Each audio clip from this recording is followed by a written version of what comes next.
This is the history of how Southlake came to be, told by the community leaders who made it happen. This is Table Talk with Mayor John Huffman. Okay, hey everybody, welcome to Table Talk, episode number 1. I'm Mayor John Huffman, and we started this podcast series because we wanted to tell some really cool stories about how this incredible city was built, and we wanted to tell them through the eyes and the memories of the people who helped build this place. And so for our very first guest, we have the man, the myth, the legend, none other than Mayor Rick Stacy. Mayor Stacy, thank you for being here. Well, thank you for asking me. I read that you wanted the oldest guy in town to come by here, if he could remember anything that had happened in these past few years. Well, and he wasn't available, so I asked for the best looking guy in town, so there you are. I'll try to help. Well, I have a very old memory, but some of them are really good, the memories that I do have. So. Well, I was telling you before we started, you were our first choice to lead the series off, just because you were so instrumental in building the city, not just Southlake in general, but specifically the Southlake that we all know and love. I moved here in 2008, and even at that time, I mean, you were the legend, Mayor Stacy, and where we are here in Town Hall and Town Square. We'll talk a lot about that, but you had such an incredibly instrumental role in building this place. So I can't wait to hear these stories. I'm not sure you really want to hear the truth. It might be just terrible. I don't know. It obviously took a lot of people to make things happen the way they did happen, and somebody had to convince most of those people that it was a good idea. So I'll be happy to start anywhere you want to start. I came in at a pretty tumultuous time in the mid-'90s. Yeah, so let's start there. First of all, when did you move to Southlake? I mean, you have been here, I know, for a long time, back when these developments we know and love were pastures. Well, when did you guys first move here? The first night I spent in Southlake was in 1948. That was before Southlake was born. Wow. So Southlake began in 1956, but my grandparents lived on the property where Diane and I live today. Wow. In an old house right up on Southlake Boulevard. That is amazing. It wasn't called Southlake Boulevard then. It was Farm Road 1709. That was amazing. 1948. That was a long time ago. Yeah. But we actually moved here. We bought the property in 1975 and moved here in 1980. We finished our house. It was a very tough time doing things like that then, because the property seemed to be really expensive to us at the time. It was $3,500 an acre. I don't know how that compares to what it is today. But $3,500 an acre, I feel like, is a little more now. Yeah. That's amazing. Well, my dad had bought in the 60s and on Shady Oaks, and his property was either $1,100 or $1,200 an acre. Wow. And he thought, he would never spend that kind of money for land, but he did. Now, is that the land that's right across from the Mark? Yes. Okay. Yes. Yeah, so that was his. Yeah. And you bought the rest of that property in the 80s or 19? Yeah. Well, I originally started with 10 acres, and then we had a choice. We had moved back, been transferred to Chicago, and came back to Texas to sell furniture. And we either wanted to build a new house in Trophy Club or Southlake. There was a lot in Trophy Club that was $30,000, or we could buy that 10 acres for $35,000. Wow. So we decided to take the 10 acres, and as you know, now they're building multi-million-dollar houses all around us over there. Oh, it's amazing. First time we've lived in a neighborhood in over 40 years, but now we have neighbors. You've got a lot of neighbors. Yeah, they're moving in right away. Oh, my goodness. And those houses are huge. And people just keep buying them and building them. They're to me, gorgeous. they don't even look like houses. I mean, they look like motels or something, or office buildings, very contemporary compared to what the old Southlake looked like. Sure. Okay, and by the way, as we're talking about your homestead, I've always wondered, you used to have a helicopter, right out in 1709. Was that ever functional, or was that just for show? No, it was for real, but it never belonged to me. Oh. A friend of mine here in town needed a place to park his helicopter, so most everybody thought it was ours, but it really wasn't. So. That's awesome. But you had to have a minimum of 10 acres to legally park it. Oh, so, hilarious. That's why it ended up in your property. That's why it was there. Yeah. Would he come over and fly it around? Oh, yeah. He flew in and out all the time. Yeah. Did you ever go up with him? No. Not so much into the helicopter. The only helicopter I flew in was Army helicopters with no doors on them. Oh, my gosh. Little different day. Yeah, you served in the Army, didn't you? Yes, sir. Where did you serve and how long? Well, I I was in the very first draft for the military in the mid-'60s. Wow. And my lucky draft number was 6.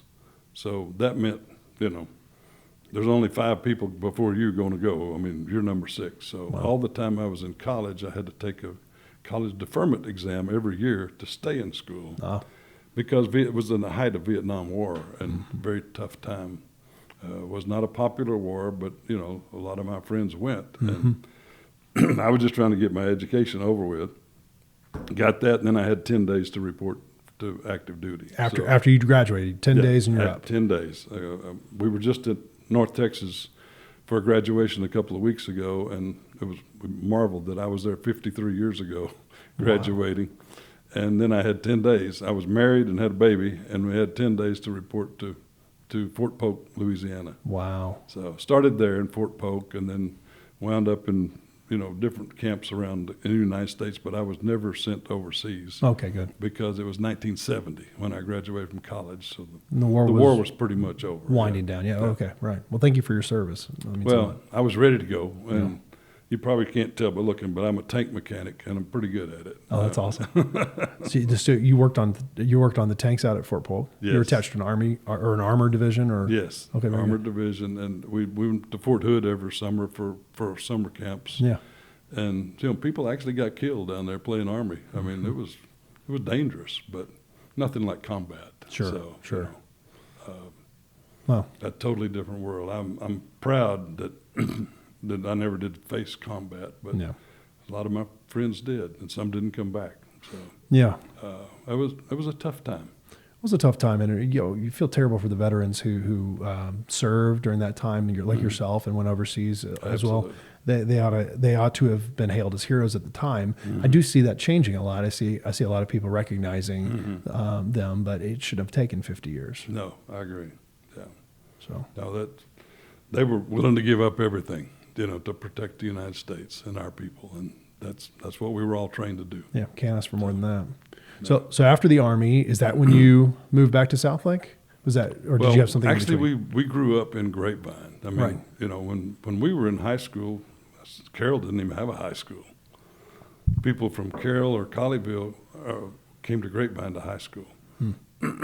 First graduating class for Carroll was 1965. Yeah, wow.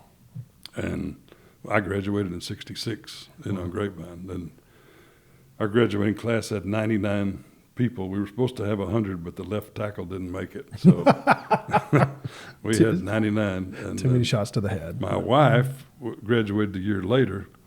She and I grew up together. She was one grade behind me all the way through 1 through 12 at Grapevine.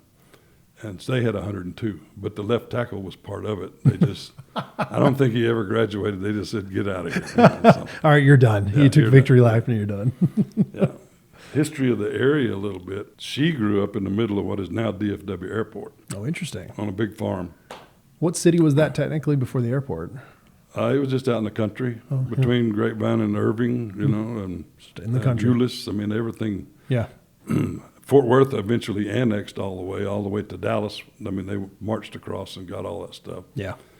Condemned it in the late '60s to start the new airport. I was going to say the airport's not as old as people. I mean, it's I think 1974 is when it opened, something about like that. Yeah. So she grew up on airport land, or what was? Yeah. Cotton farm. I mean, wow. Everything was cotton out there mostly, and her dad was a farmer from West Texas who also was a pilot. So he flew for American, but they had a lot of time off, so he farmed not only his place, but a lot of other farms out there. Oh, interesting. So he was a busy man. My great-grandparents' farm was in the middle of what is now Grapevine Lake. In the late 40s, their property was condemned, and their house was moved to Grapevine. By the Army Corps when they were doing that? When they lived on Denton Creek, and Denton Creek became, with the big dam, it became Grapevine Lake. Wow. In the early 50s. So that's your great-grandparents. So your family has been here for forever. Well, I'm fifth generation. My grandkids are seventh generation. That's amazing. Yeah. There's an old pioneer statue on Main Street of Grapevine. It tells the story. It's over by the log cabin, right across from the city hall. Yes, sir. And if you go read that pioneer statue, it tells you about my great-great-grandparents Wow. who walked to Texas from Tennessee. It took several months, and one of them died, and so forth. One of the kids, I think. Sure. But my great-grandfather was one of the little boys who walked along beside the wagon. And Wow. if you think about that, back in the 1860s or 70s, I mean, there weren't roads or highways. They just took off, from Tennessee to Texas. Yeah, I mean, And, if there wasn't a trail, you had to blaze it. Exactly. And you had to be cognizant of the water you were at because you didn't know where the next source of water was going to come, right? It's kind of weird when I tell my grandkids this story today, and they see the traffic here in Southlake and think, "Really, there was wagons?" It's amazing. Yeah. No, very hard. I mean, especially if you were traveling in the bitter winter or the hot summer. I mean, yeah. those were hardy people. Yes, for sure, no doubt. But anyhow, we've seen a lot of growth, and we knew when it became my turn to get to try to do something for the community, we knew that the growth was inevitable. Yeah. So what we tried to do in Southlake, and some people may not realize it, but Southlake is the third largest area geographically in Tarrant County. It's Fort Worth, then Arlington, then Southlake. Interesting. Mansfield is also very large, but it's part of two counties too. Yeah. Just kind of like Southlake is part in Tarrant and part in Denton A little County, bit in as you Denton know. County, yes. But the estimated population during the 80s for Southlake at build-out was 250,000. Wow. So our goal was to try to keep it at 25,000 or thereabouts, very Interesting. close as we could.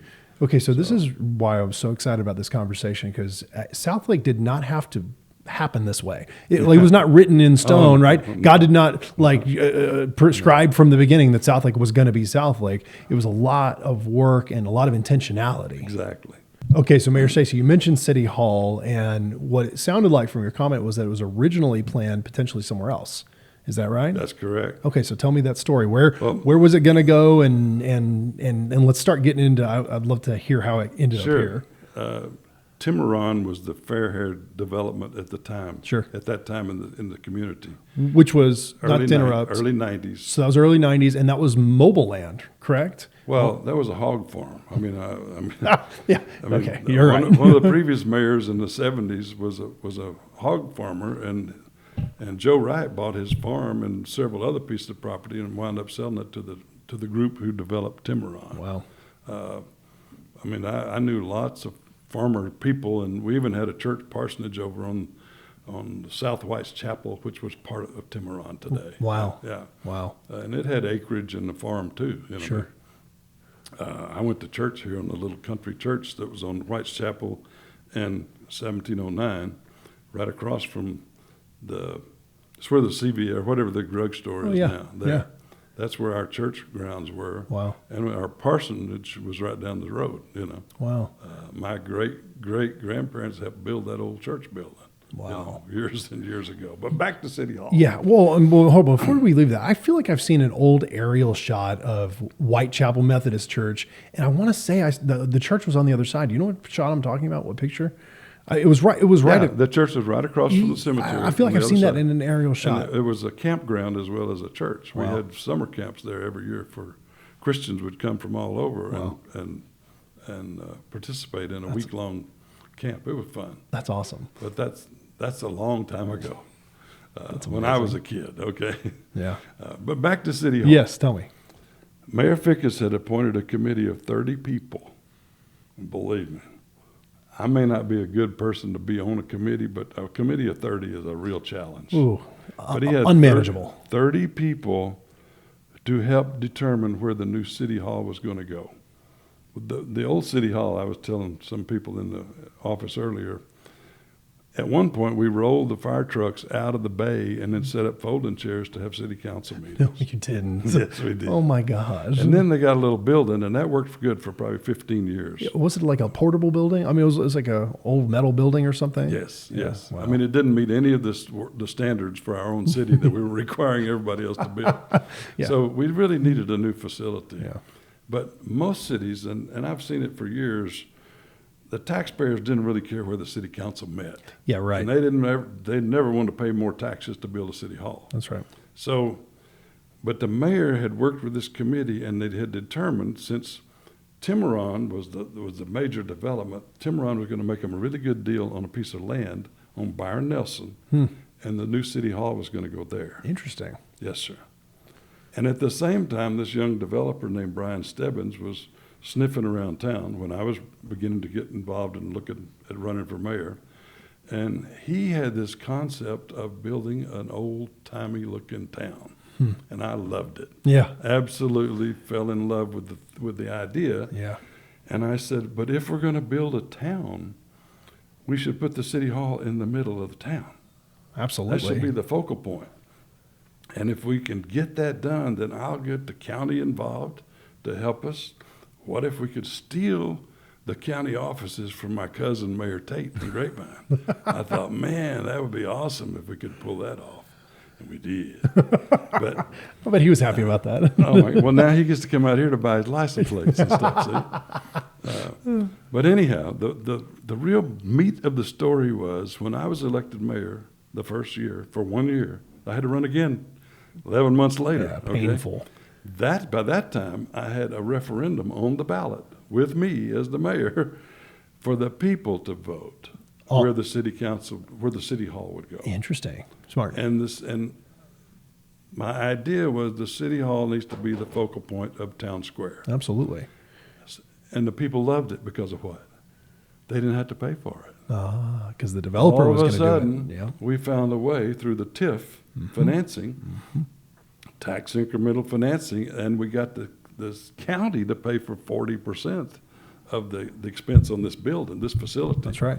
And then we got their offices away from Grapevine, which I thought was a big smooth move. Absolutely. And we started a town. Wow. My dad, my uncles, and one of my uncles was a former mayor of Southlake, even back in the 50s. Who was that?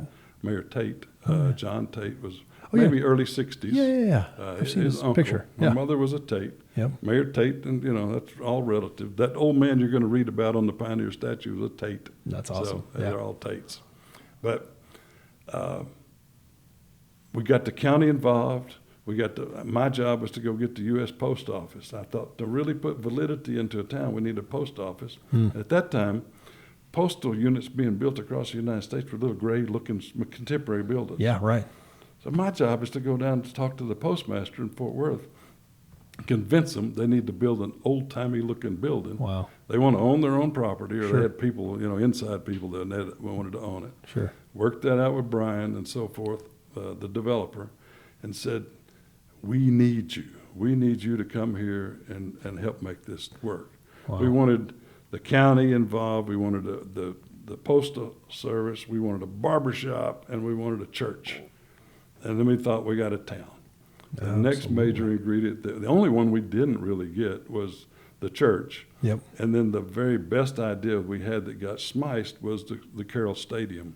We had an idea to build an enclosed stadium. Interesting. In Town Square with TIF money. Wouldn't cost the school or the city anything to get it built. Would hold 20,000 people, domed, closed stadium, air conditioned. Wow. But I felt it would become the generator, the engine that would make this town work. Yeah, absolutely. Because, again, you'd have activities there every weekend.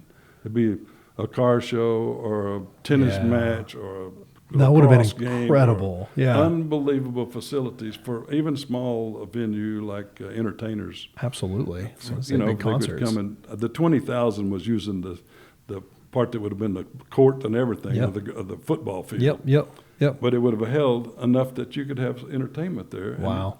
You'd have something going in this town all the time. Where was that going to be? Where did you envision that in Town Square? Kind of behind where the brownstones are now, toward on the highway side. Yeah. Still some vacant land back there today. Yeah. And that would have happened, except the superintendent at the time, Ted Gillum, who's also a friend of mine, he said, Rick, if you were going to be the mayor, I'd go for that deal. But you won't always be the mayor. And I am responsible for the safety of the patrons coming to the Carroll games. And therefore, I don't like parking garages. I said, well, this will enable us to build 2 more parking garages right away in the beginning. And that would have been included in the TIF. And I said, I'll put a police person on every floor of of the parking garage an hour before the game and until everybody's gone. Yeah. He said, I believe you, and I know you would, but the next mayor might not. Wow. So then I helped them go down and find the 20 acres they wound up buying to build Carroll Stadium. Right. And that took away an industrial development property that we could have had as tax base. That's interesting. And it's not on the tax rolls anymore. No, it's not. And there's 20 acres of parking down there, that they use a few times a year. But if it had put it up here, that would have been where incredible. Rick wanted it, Yeah. we would have had quite an economic engine for this community. Boy, that's interesting. Right on the highway too. It's Yes. great visibility. That would have been on property that's there now. But Well, but what you're describing, again, kind of like to my earlier point, there was so much intentionality and vision. And I don't think, unless you sat in this seat or a similar seat where you're responsible as in an executive role for doing, it's really hard to understand how much commitment to the vision that takes. I mean, just the things that you're describing, going off and talking to the county and your cousin, Mayor Tate, and the Postal Service and all of these different players, and being able to get them to not only believe in your vision, but believe in it to the point where they're willing to put their time and their money into it. I mean, that is an incredible feat of leadership, truly. I don't look at it that way. It was just, I was in the right place at the right time. And I saw opportunities other people didn't see. Yeah. Just like putting my store here. Yeah. I wanted my store in Southlake, but they turned me down. Yeah. So. Well, you're being modest. I mean, it's amazing. I'm interested. How did you meet Brian Stebbins? Because he was from California, right?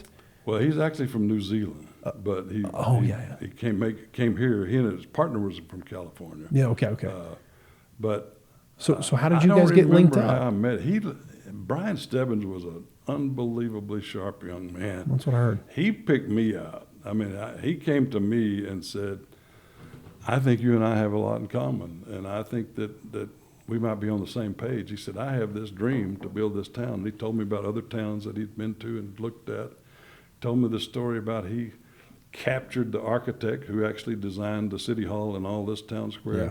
Do you know that story? I don't know. Oh, you want to hear it? Yeah, absolutely, I do. This is fascinating because Brian was very young at the time. Yes. Did he just pick Southlake on a map, or what was his He looked thinking? at the area between Dallas, Fort Worth. He knew about the airport and Yeah. all this stuff. I mean, he said, this is a happening spot, and it needs to be controlled. And that reminds me, make a note to ask me about apartments again, because I want you to hear that story. Okay, well. But anyhow, Brian Schwartz, is the guy's name? Yes, Something yes, Schwartz, yes. the architect. I think it's David Schwartz. Yes, absolutely. Okay, yeah, David Schwartz. He called Schwartz's office in Washington, D.C., and he couldn't get an appointment with the guy. Could not. He tried and tried and tried. The guy's busy. He never heard of Brian Stebbins. He wasn't. Brian got to know his secretary from calling him so much and found his travel schedule and did this. He saw that Schwartz was going to California or somewhere on a trip, and he booked a seat on the airplane next to Schwartz. No way. And they're driving, they're flying on this trip, and he starts a conversation with him, and that's how it happened. That is hilarious. That is exactly the way Mr. Schwartz got involved with Brian Stebbins, and he too was mesmerized by Brian, just like I was. Wow. I said, this guy, he's got it together. You wonder at one point, did Brian say, by the way, I booked this flight. I sort of stalked you and booked this flight next to you. Like it's probably down the line. I'm sure they laughed about it later. No question. Because they became very good friends and very much respect from both directions. I mean, really both fine guys. Amazing. But that's how all this happened the way it did. Because Schwartz had done the Texas Rangers Stadium and other things that Brian had admired. Oh, okay. And he just wanted that look. Yeah. Well, I'm glad he did, because I got to tell you, this just the architecture in Town Square. Yeah. I mean, and it's interesting that he designed the ballpark at Arlington. Yes. Similar architecture, just the classic, beautiful lines and proportions. Just this will be beautiful in 100 years and 1,000 years, because this is tradition. I mean, traditional architecture is built on timeless principles of proportions and beauty, and a Town Square, our DPS facilities, like everything around here, it's just classic. And I'm so glad it wasn't modern or anything like that. This is perfect. You're a good actor like me, and you're obviously a salesman like me. You will love, I don't know if anybody has photographs or not, but when we cut the ribbon on this development, I had on top hat, tails, and came up here in my Model A Ford. Well, that is awesome. And I'll never forget in the speech I said, we wanted this to look like it was 100 years old. Yeah. And it looks like, to me, like we got everything but the pigeon poo. That's so great. Because we cut the ribbon. I mean, and my wife had on an old, she looked like grandma from the 1880s, and, you know. That's so great. Get that dress in the Model A, it was fun. You had a top hat and tails. We enjoyed being a part of all that. Yeah. And then when we had the first July the 4th here, it was like, oh my goodness. I remember tearing up, singing. I sang myself at the deal and cried and said, we have always wanted a place that people could come, work, shop, and play together. Yeah, yeah. And now we have it. Yeah. I mean, it gives me cold chills to think about it even today, as how well it actually came about and transpired. I was gonna ask. So now you're sitting here. It's 2023. Town Square broke ground in 97, 98, something like that? Yeah, that's about right. Okay, so it's been about 25 years plus. What do you think about where we are? What's around us? How is this what you had in mind? Is this better? I mean, what do you think about it 25 years later? I think that y'all have done a really good job. The people after me managing the growth of the city and doing it properly. I mean, we're probably between 25 and 30,000, aren't we? Somewhere in that. It was like 31. Range. Yep. You mentioned apartments earlier. People criticized me because I was a furniture salesman. They thought I'd want to build lots of houses and lots of apartments and sell more furniture. Sure. It seems natural. But, sure. You know, and back then they wouldn't even let a realtor on the city council. Wow. That was a no-no. I mean, I know you have them now. Yeah. But David McMahon may have been the first one who really was a realtor.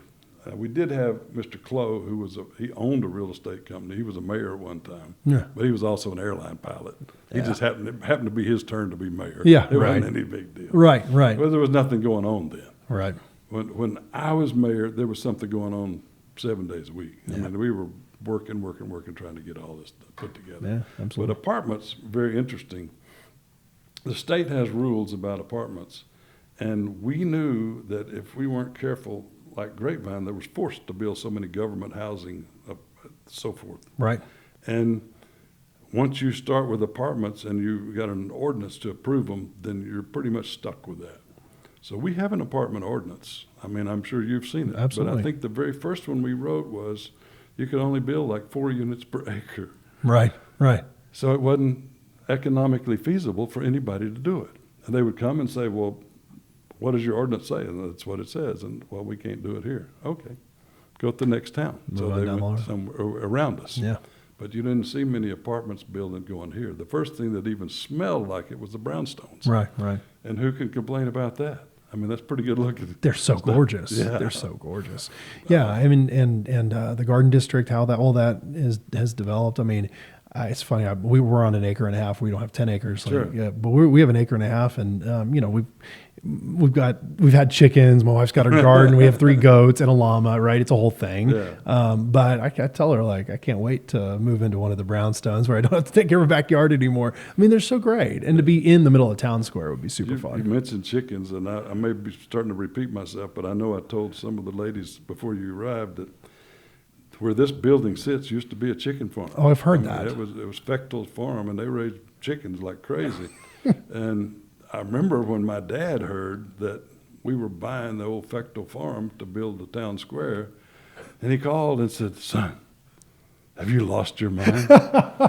You telling me you're going to build a town in the chicken farm?" On the chicken farm. I said, "Dad, I trust me, this is going to work. I mean, this man knows what he's doing. We're going to put all these things, these pieces of the puzzle together to make it work." And we did. So Mayor Stacy, this whole process was a multi-year thing. Obviously, from having the vision, talking with Brian and the architect and all these different players.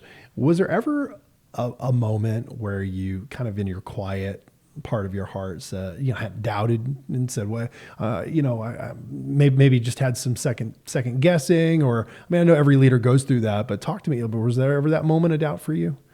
Well, I'd be lying if I didn't say there was a little bitty part of me that worried about it a whole lot. Because if you go back and look at the tapes of city council meetings, many people came and told me how stupid the idea was, and including people who wound up on the city council later. Yeah. I think people like you, people like myself, I was here to serve, and you're here to serve, and you're doing it for the right reason. So the city will benefit from that a great deal. I never made one penny off this city. No. And the city secretary said I spent about 20,000 hours volunteer from the time I started in P&Z and city council in the 80s through the 90s and early 2000. I think my term was up in 2003. 20,000 hours. About 20 years ago. That's a amazing. lot of volunteer time. Now, part of that was on the baseball fields. Of course. Coaching, like you and I were talking about the other day. Yes, sir. Coached girls softball for years. I had 3 girls and then a boy. That's so fun. But like we discussed, that's where you make some of the best friends in life. Yes. I mean, we have friendships today that mean so much that started when our kids were very small. Yep. And the really rewarding part for me is not the title of mayor or dad or whatever. Granddad is probably my favorite title. But the next one to that is coach. Yes. And now these big guys come up to me and say, Coach Stacy, Coach. how you doing, Yep. man? And I remember trying to teach them how to catch. Yeah. You know? So it's funny. That's so special. That's what people are really all about. Yeah. And that's Rick Stacy. Yeah. You get to know the real Rick Stacy. He's just one of those old local yokels. You know? Well, one of the things I think everyone loves about you is you're very modest, and it's really, I mean, you are a legend in the city, rightfully so. And what I love about the story of legends and how they did what they do in their time is that it was never guaranteed. Right? Town Square was never guaranteed. Southlake was never guaranteed. You look around at other cities in DFW and other parts of the country, and no disparagement of other cities, but Southlake is aspirational. Southlake is an incredible place. People pay a lot of money to be here and to stay here, but it didn't have to be like that. And we get to see it on this side, and it almost feels inevitable, but it very much wasn't. And so that's why I love hearing your stories, and because you were in the thick of it, you made it happen. And I think that's what ultimately that's what the series is going to be about is let's talk about how Southlake became what it was, because it wasn't guaranteed to be like this at all. Well, as you run more of these podcasts, if you come up with more questions, I bet I can come up with some answers for you. So I bet you if can. I haven't outworn my welcome today, I'd be happy to come back and share anything I can with you. People like me, there's no guarantee. And there's a lot of history up here that some people might enjoy Absolutely. Hearing. And it's good that you're doing these things. Well, thank you, Mayor Stacy, so much for being here. This is a great conversation. I hope you enjoyed it. I definitely did. And I really am excited to hear how people react to this and how it changes perspectives. Because, so many people in Southlake have been here for 5-10 years. It's still, they're out there, but it's still relatively rare to hear 20, 25, 30-year residents because there's a lot of turnover in town, especially recently. So this is going to, I think, really just shine a different light into our daily life. I'm excited about this. I'm flattered that you asked me to come, and I've enjoyed being here today. So if it works out and we meet again, that'll be good. We I'm definitely a little will. disappointed because I was hoping to meet with the First Lady, Elizabeth. Everyone would prefer to hang out with the First Lady than me. You can't blame me for that. No, I can't. Listen, I tell people I'm very open. If you guys were smart, y'all would have elected her mayor. Okay, I'm just being honest. Yeah, we didn't have the opportunity, but I think she would have won. I think she would have. Well, thanks again, Mayor Stacy. Appreciate you, sir. For having me. That's Mayor Rick Stacy, and we'll see you next time on Table Talk. This is the history of how Southlake came to be, told by the community leaders who made it happen. This is Table Talk with Mayor John Huffman.